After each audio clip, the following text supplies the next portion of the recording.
तर राज्यातनं एक मोठी बातमी येते। माळेगाव सहकारी साखर कारखाना पंचवार्षिक निवडणूक ब गट वर्गातून उपमुख्यमंत्री अजित पवार विजयी झालेले आहेत। ब गटासाठी अजित पवारांना 91 मतं मिळालीत आणि विरोधकांना 10 मतं मिळाली आहेत। आता हळूहळू हे निकाल समोर यायला लागलेले आहेत। थोड्या वेळापूर्वी मतमोजणीला सुरुवात झालेली होती।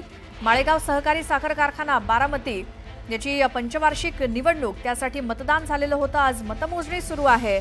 यामध्ये ब गट वर्गातनं उपमुख्यमंत्री अजित पवार हे उमेदवार होते आणि ते विजयी झाल्याची बातमी येते।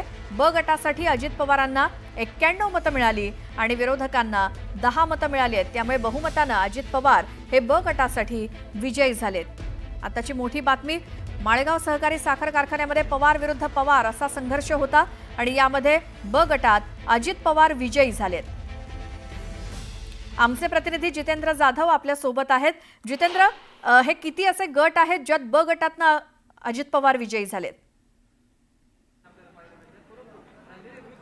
श्वेता, आपण बघितली की बहुचर्चित अशी माळेगाव कारखान्याची निवडणूक आता मतमोजणीची प्रक्रिया पार पडत आहे आणि याच्यामध्ये दोन गट आहेत। एक अ गटमध्ये सर्वसाधारण मतदार आणि ब गट म्हणजे जी विकास सोसायटी असतात आणि संस्था असतात त्यांना या मताचा अधिकार असतो।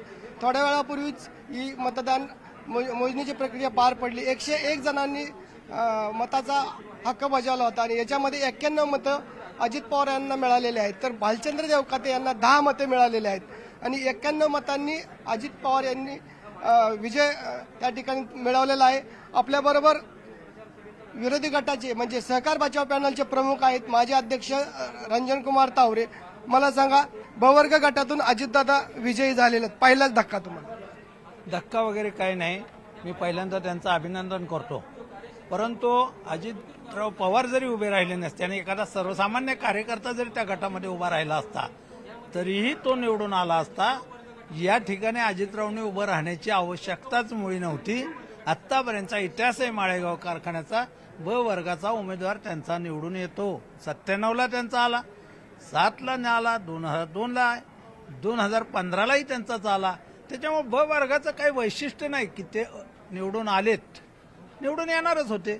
आणि आम्ही पहिल्यापासून सांगतोय 21 जागातली 1 जागा आमची गेलेली आहे, मग ते अजित पवार राहू देत, नाही ती इतर कुणी राहू देत। इतर 20 जागावर काय होईल असं वाटतं? 20 जागा 100% आमच्या येतील, कारण आमच्या सभासद राजांनी तो निर्णय केलेला आहे की माळेगाव हा सहकार, माळेगावचा सहकार टिकला पाहिजे, आमचं मालकत्व अबाधित राहिलं पाहिजे आणि म्हणून त्या सभासद राजांनी निर्णय केलेला आहे माळेगावचा छत्रपती होऊ द्यायचा नाही आणि त्याच्यासाठी गुरुशिष्याच्या जोडीला च्याच ताब्यात कारखाना द्यायचा आहे। त्याच्यामध्ये त्यांना अधिकचा उसाला भाव मिळण्याची खात्री त्यांना फक्त आणि फक्त आमच्याकडूनच आहे, कारण पारदर्शकता हीच आमची ओळख आहे। स्वतः आपण बघितलंय की संपूर्ण आता राज्याचं लक्ष या निवडणुकीकडे लागलेलं आहे। ब वर्ग गटाची मतदान प्रक्रिया पार पडलेली आहे। आता जे काय मतदान झालेलं आहे 17,500 याची छाननी सुरू झालेली आहे। वेगवेगळ्या मतपत्रिका करण्यात येत आहेत आणि अगोदर महिलांचे मतदान त्या ठिकाणी मतमोजणीला सुरुवात होणार आहे। नंतर अनुसूचित जाती असेल, इतर मागासवर्गीय आणि नंतर 1, 2, 3 असे जे गट आहेत त्यानुसार या ठिकाणची मोजणी प्रक्रिया पार पडणार आहे। परंतु पहिलाच धक्का आपण म्हणायला लागेल की म्हणजे अजितदादांचा विजय झालाय, तर सहकार बचाव पॅनलला पराभव पत्करावा लागला आहे। जितेंद्र, या सगळ्या माहितीसाठी धन्यवाद आणि